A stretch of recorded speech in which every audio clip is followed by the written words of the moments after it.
Clearing out a little bit, huh? Just a bit. Only the grinders left. All right, so let's grind. David? Hi, David Moore, Dallas Morning News. Now that you've had several padded practices, maybe I guess this will be the fifth, what are your impressions of Tyler Smith just as far as his physical nature this early and also his technique?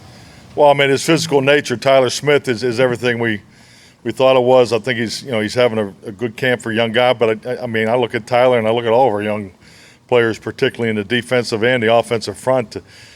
This is what they need, the footwork and just the pad level, the fits and so forth. So playing full speed, and the recognition of what the defense is trying to do. So I mean, he's definitely had some, he's had a couple looks that, he hasn't had yet, as far as particularly with, Micah blitzing in the A-gap and things like that. So doing a lot of good things, but he needs to work just like we all do.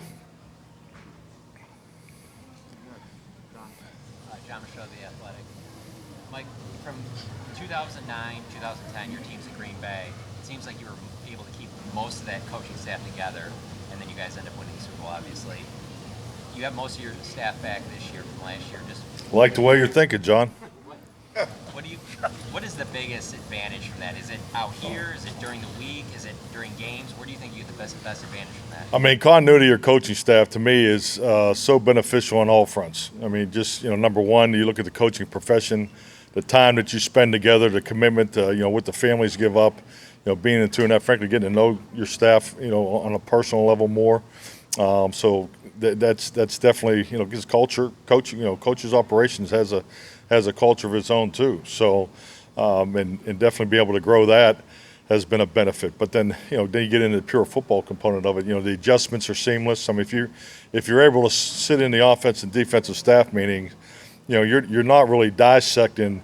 It's more check and balance, and making sure the efficiency of what we're teaching, how we're doing it, because we've had the time now to have those long conversations to make a red zone adjustment, as far as coverage or make a situational adjustment, in between, whether we're going to defense or if we're going to field goal block. So, all those things, the majority of you've had time to have the longer meetings, discuss them, expectations of what we're trying to do, efficiency increases, pace of operation gets better, pace of the game is so important to winning, especially early in the year, mind speed, all those things, and your staff brings that to you because they have the connection and most importantly the relationships with our players, and you could just really see the efficiency of our team meetings and then our group meetings, our individual meetings, the talk throughs, getting ready for practice. So, and I can only compare it to last year because that's the only applicable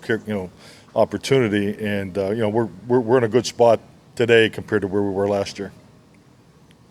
Newy Scruggs, NBC5. We got a chance to talk to Joe yesterday. Can you talk to us about what you like about his teaching skills, especially with the safeties? And Joe Witt? Yes. And how does he become a coordinator?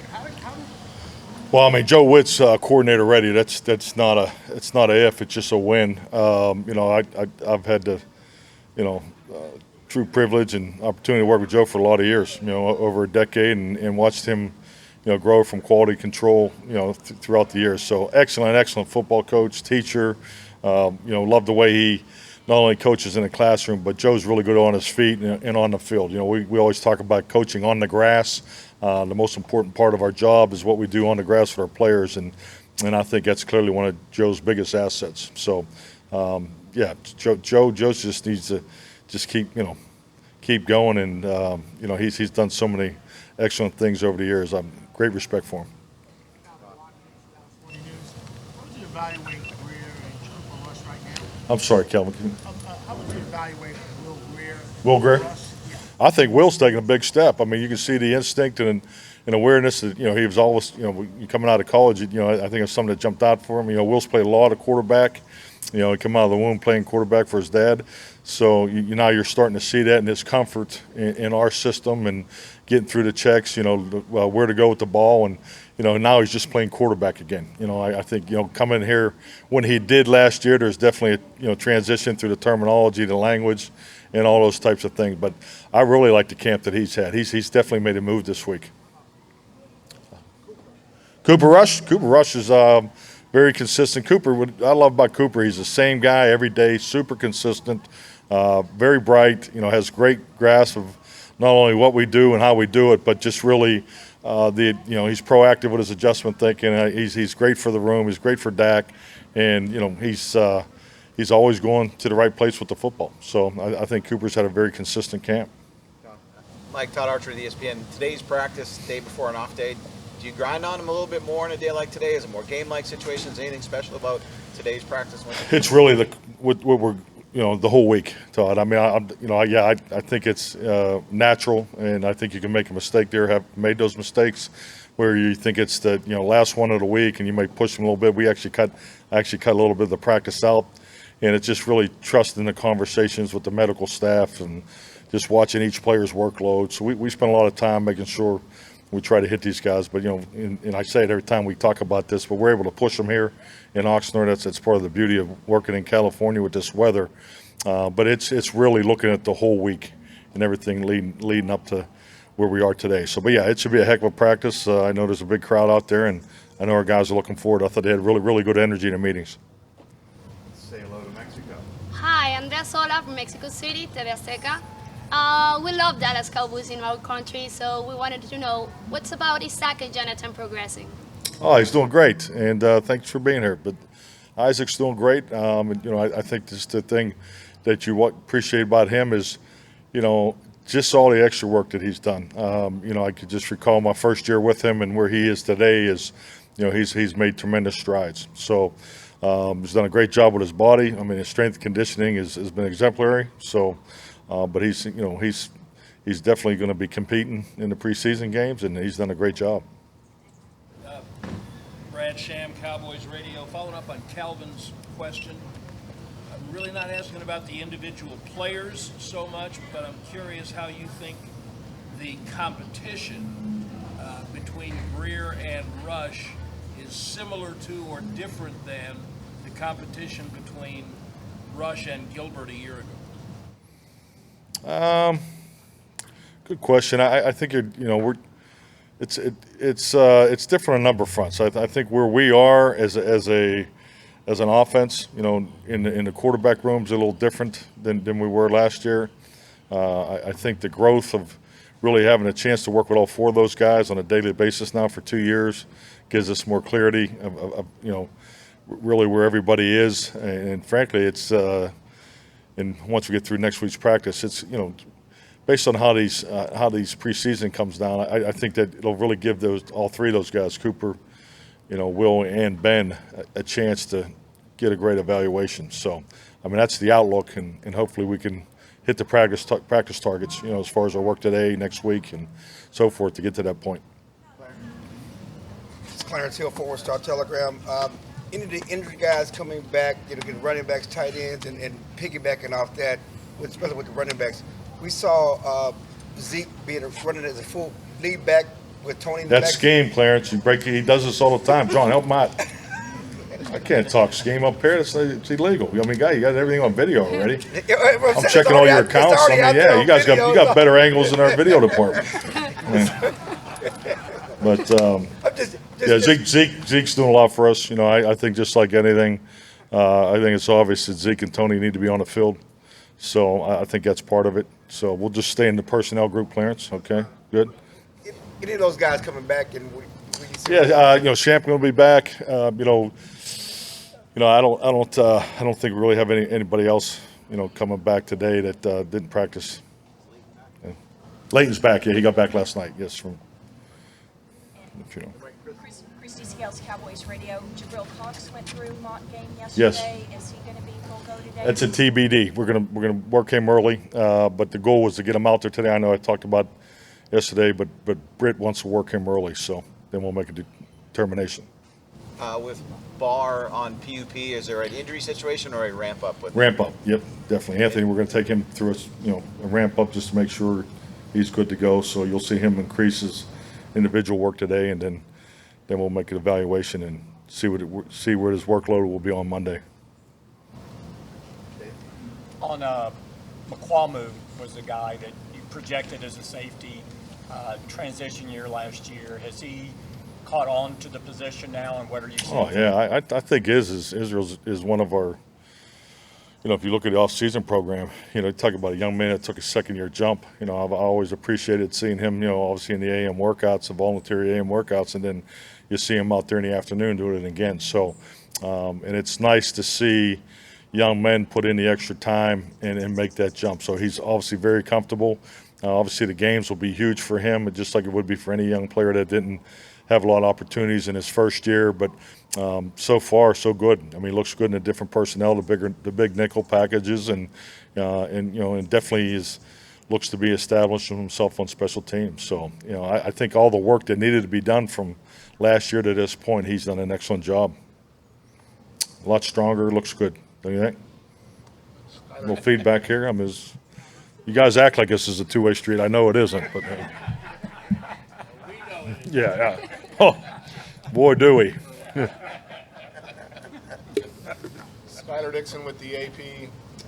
You talked the other day about AB and maybe how he doesn't get appreciation from our side of things. Thanks for bringing that up. I think that's a great point. I think if you look at AB the way he played last year, I mean, he had a heck of a year. I mean, it's just, obviously the opportunities and I can't say enough about him as a pro too. I think from year one to year two, he made the strength gains that he felt that he needed, and I thought it really showed last year. But I think he was clearly one of our. You're talking about Anthony Brown, right? Right. Yeah. Okay. You kind of got that. Maybe it's the son. You're looking at me. You're looking at me like, what the hell is he talking about? Yeah.